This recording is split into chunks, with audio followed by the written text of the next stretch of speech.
എല്ലാവർക്കും മഞ്ജൂസ് കിച്ചണിലേക്ക് സ്വാഗതം. ഇന്ന് നമ്മൾ ഉണ്ടാക്കാൻ പോകുന്നത് കുനാഫയാണ്. കുനാഫ ഒരു ടർക്കിഷ് ഡിഷാണ്. ഇത് ഉണ്ടാക്കാൻ വേണ്ടിയിട്ട് ഞാൻ കുനാഫയുടെ ഡൗ അല്ല യൂസ് ചെയ്തേക്കുന്നത്, വെർമിസെലി വെച്ചിട്ടാണ് ഞാനിത് ഉണ്ടാക്കിയിട്ടുള്ളത്. അപ്പം ഇതെങ്ങനെയാണ് ഉണ്ടാക്കുന്നത് നമുക്കൊന്ന് നോക്കാം. ആദ്യം തന്നെ 1.5 കപ്പ് പാലാണ് നമുക്ക് വേണ്ടത്. അത് പാനിലേക്ക് നമുക്കിതുപോലെ ഒഴിച്ചു കൊടുക്കാം. അതിനുശേഷം 1/2 കപ്പ് പാൽപ്പൊടിയാണ് എടുത്തേക്കുന്നത്, അതും നമുക്ക് ഇട്ട് കൊടുക്കാം. പിന്നെ 1/4 കപ്പ് കോൺഫ്ലവർ ആണ് ഇട്ട് കൊടുക്കുന്നത്. അടുത്തതായിട്ട് 200 ഗ്രാം ചീസ് ബ്രെഡാണ് ഇട്ട് കൊടുക്കുന്നത്. ഞാനിവിടെ ഉപയോഗിച്ചേക്കുന്നത് അമൂലിൻ്റെ ചീസ് ബ്രെഡാണ്. നിങ്ങൾക്ക് വേറെ കമ്പനിയുടെ വേണമെങ്കിലും ഉപയോഗിക്കാം. ചീസ് സ്പ്രെഡ് സൂപ്പർ മാർക്കറ്റിലൊക്കെ ഈസിലി അവൈലബിളായിട്ട് കിട്ടും. അതിനുശേഷം 2 ടേബിൾ സ്പൂൺ പഞ്ചസാരയാണ് ചേർത്ത് കൊടുക്കുന്നത്. അതിനുശേഷം എല്ലാ ഇൻഗ്രീഡിയൻസും നന്നായിട്ട് ഇതുപോലെ ഇളക്കി, സ്പൂൺ കൊണ്ടോ ഇല്ലെങ്കിൽ ബീറ്റർ വെച്ചോ ഇളക്കി നല്ലൊരു കൺസിസ്റ്റൻറ്റ് പരുവത്തിൽ നമുക്ക് കിട്ടണം. അതിനുശേഷം നമുക്ക് സ്റ്റൗവിലെ ഫ്ലെയിം ഓൺ ചെയ്ത് കൊടുക്കാം. സിമ്മിലാണ് ഞാൻ ഇടുന്നത്, ലോ ഫ്ലെയിമിലാണ് ഇട്ട് ഇത് നന്നായിട്ട് ഇതുപോലെ ഇളക്കി ഈ ഒരു ക്രീമി ടെക്സ്ചറിൽ വേണം നമുക്ക് കൊണ്ടുവരാൻ. അതിനുശേഷം നമ്മുടെ ക്രീം റെഡി ആയിട്ടുണ്ട്. അടുത്തത് നമ്മുടെ കുനാഫയുടെ ഡോവിന് പകരം ഞാൻ വെർമിസെലിയാണ് എടുക്കുന്നത്, തിൻ വെർമിസെലി. അപ്പം ഇതിനെ നമുക്കിതുപോലെ കൈകൊണ്ട് നമുക്ക് പൊടിച്ചെടുക്കാം. അത് ഇച്ചിരി നല്ല നീളത്തിലൊക്കെ ആയിരിക്കും ഇരിക്കുന്നത്. അപ്പം നമുക്ക് ഈ ഒരു കുഞ്ഞു കുഞ്ഞ് പരുവത്തിൽ ക്രിസ്പി ആയിട്ട് കിട്ടാൻ വേണ്ടി ഇത് ഞാൻ ഉപയോഗിച്ചിരിക്കുന്ന റോസ്റ്റഡ് വെർമിസെലിയാണ്. അഥവാ നിങ്ങൾക്ക് റോസ്റ്റഡ് കിട്ടിയില്ലെങ്കിൽ റോസ്റ്റ് ചെയ്യാം, ഇച്ചിരി ബട്ടറോ നെയ്യോ ഇട്ടിട്ട് റോസ്റ്റ് ചെയ്യാം. 3/4 കപ്പ് ബട്ടർ ചേർത്ത് നന്നായിട്ട് ഇതുപോലെ ഇളക്കി കൊടുക്കാം.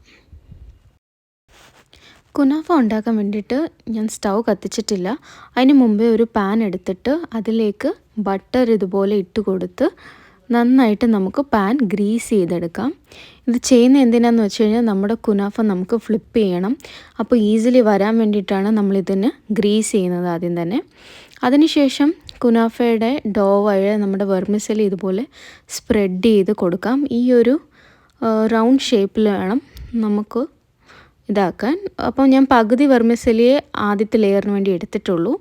അതിനുശേഷം നമ്മൾ ഉണ്ടാക്കി വെച്ച ക്രീം ഇതിലേക്ക് ഇതുപോലെ ഇട്ട് കൊടുത്ത് നന്നായിട്ട് സ്പ്രെഡ് ചെയ്തെടുക്കണം.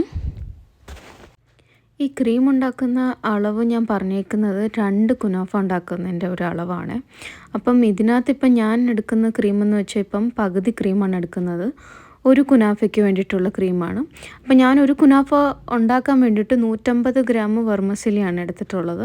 അപ്പോൾ 150 ഗ്രാമിൻ്റെ പകുതിയാണ് ഫസ്റ്റ് ലെയറിന് ഉപയോഗിച്ചേക്കുന്നത്. അപ്പോൾ നിങ്ങൾക്ക് ഇനിയൊരു കുനാഫയും കൂടെ ഉണ്ടാക്കണമെങ്കിൽ ഇനിയൊരു 150 ഗ്രാമിൻ്റെ വെർമിസെലിയും കൂടി ഇതുപോലെ റോസ്റ്റ് ചെയ്തെടുക്കണം. അപ്പോൾ ക്രീം നിങ്ങൾക്ക് കാണും, നിങ്ങളുടെ 2 കുനാഫയ്ക്കുള്ള ക്രീമുണ്ട്. പിന്നെ അതിനുശേഷം നമുക്കൊരു ചീസ് ബ്ലോക്ക് എടുത്തിട്ട് ഇതുപോലെ ഗ്രേറ്റ് ചെയ്ത് കൊടുക്കാം. അതിനുശേഷം അടുത്ത ലെയർ നമുക്കിതുപോലെ ഇട്ട് കൊടുക്കാം വെർമിസെലിയുടെ. അപ്പം ബാക്കി വന്ന വെർമിസെലി ഇതുപോലെ നന്നായിട്ട് നമുക്ക് സ്പ്രെഡ് ചെയ്ത് കൊടുക്കണം കേട്ടോ, കൈകൊണ്ട്. ഈ ഒരു ഷേപ്പിൽ നമുക്ക് കിട്ടും. അതിനുശേഷം നമുക്ക് സ്റ്റൗ ഓൺ ചെയ്ത് കൊടുക്കാം. എന്നിട്ട് ഇതും പിന്നെയും സിമ്മിലാണ് ഇട്ട് കൊടുക്കുന്നത്. അതിനുശേഷം ഒരു അടുപ്പ് വെച്ച് അടച്ച് 5 മിനിറ്റത്തേക്കിന് നമുക്ക് വേവിച്ചെടുക്കാം. അതിനുശേഷം നമ്മൾ ഇതുപോലെ മറ്റൊരു പാൻ എടുത്തിട്ടാണ് ഫ്ലിപ്പ് ചെയ്യുന്നത്. ഈ പാനിനകത്ത് നമ്മൾ ബട്ടർ ഗ്രീസ് ചെയ്തിട്ടുണ്ടായിരുന്നു. അതിനുശേഷം പിന്നെയും നമുക്ക് ഗ്യാസ് ഓൺ ചെയ്ത് സിമ്മിലിട്ട് ഇതൊരു 5 മിനിറ്റത്തേക്കും കൂടെ നമുക്ക് വേവിച്ചെടുക്കാം. ഇപ്പം നമ്മുടെ കുനാഫ റെഡി ആയിട്ടുണ്ട്. നമുക്ക് ചീസെല്ലാം നല്ലോണം തിളച്ച് കാണുന്നുണ്ട്. അതിനുശേഷം നമുക്ക് കുനാഫ വേറൊരു പ്ലേറ്റിലേക്ക് സെർവ് ചെയ്തെടുക്കാം. ഇപ്പോൾ നമ്മുടെ കുനാഫയുടെ ഒരു പാട്ടും കൂടെ ഉണ്ട്. നമുക്ക് ഷുഗർ സിറപ്പാണ് ഒഴിച്ചു കൊടുക്കുന്നത്. അപ്പോൾ നിങ്ങളുടെ മധുരം അനുസരിച്ച് നിങ്ങൾക്ക് ഷുഗർ സിറപ്പ് യൂസ് ചെയ്യാം. അപ്പോൾ എനിക്കൊരു 2-3 ടേബിൾ സ്പൂണിൻ്റെ ആവശ്യമേ ഉള്ളൂ, സോ അത്രയേ ഇട്ടിട്ടുള്ളൂ. പിന്നെ അതിനുശേഷം നമുക്ക് പിസ്താഷ്യൂ പൊടിച്ചതാണ് ഇതുപോലെ നമുക്ക് ഇട്ട് ഡെക്കറേറ്റ് ചെയ്തെടുക്കാം. കുനാഫ ഉണ്ടാക്കുമ്പോൾ ഒന്ന് പ്രത്യേകം ശ്രദ്ധിക്കണം, അടുക്കി പിടിക്കാതെ സൂക്ഷിക്കണം. ഈ ചെറിയ ചെറിയ കരിഞ്ഞ പാടുകളൊക്കെ ഒന്ന് അടുക്കി പിടിച്ചതിൻ്റെയാണ്. അപ്പോൾ നിങ്ങളൊന്ന് ശ്രദ്ധിച്ച് വേണം ഉണ്ടാക്കാൻ. പിന്നെ ഈ പിസ്താഷ്യോ ഒക്കെ ഇട്ടിട്ട് എന്താ നല്ല രസമല്ലേ, നല്ലൊരു കളർ കൊടുത്തിട്ടുണ്ട് നമ്മുടെ ഡെക്കറേഷൻ ചെയ്തപ്പം. ആഹാ, നല്ല അടിപൊളിയായിട്ടാണ് കുനാഫ മുറിക്കാനൊക്കെ കിട്ടിയത്. നല്ല ചീസി കുനാഫ റെഡി ആയിട്ടുണ്ട്. നിങ്ങളിതൊന്ന് ട്രൈ ചെയ്ത് നോക്കണേ. Thank you for watching.